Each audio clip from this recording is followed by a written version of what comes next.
Traditional Japanese tattooing is an art form that is revered in every country in the world except the country of its origin. Even if I had a small tattoo right now, I couldn't go to a health club in Japan. I couldn't go to a bathhouse. I couldn't go to a public swimming pool. It's still quasi-illegal there, and yet it's an art form that's based in the artworks of the Edo period, and it's revered everywhere. And so we wanted to really showcase this as a fine art form on par with everything else we think of as an art form from the Edo period, which is woodblock printing, kabuki theater, pottery, calligraphy, etc. We tried to focus on a newer generation, people that are taking Japanese tattooing and sticking to its traditional craft, but also expanding it. To have someone like Chris Brand, who's taking it and taking an East LA Chicano style with it. Junko Shimada, Juni, who was one of the first women to get a full suit. These are really, really important figures in the community. Shige is a global phenomenon. I mean, he's the most famous Japanese tattooer out there. Horitomo is the tattooer's tattooer. I mean, it's like they're all major people. Yazo is known throughout Osaka.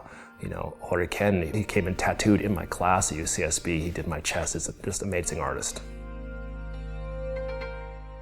There's a lot of unwritten rules in Japanese tattooing, and I remember being in a very famous tattoo master's studio and seeing an American guy there, and he's talking to this very revered elder statesman of Japanese tattooing, and he's like, no, I want the koi fish here, and I want the maple leaf here, and I remember the master just saying, no.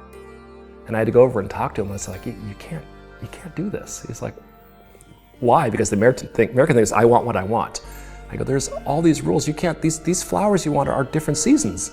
You can't put the air over, below the water. You can't, and there's all these sort of unwritten rules of what goes with what and what legends this is based on, what mythology. And he's like, well, what should I do? I go, you traveled how many thousands of miles? Let him do what he wants.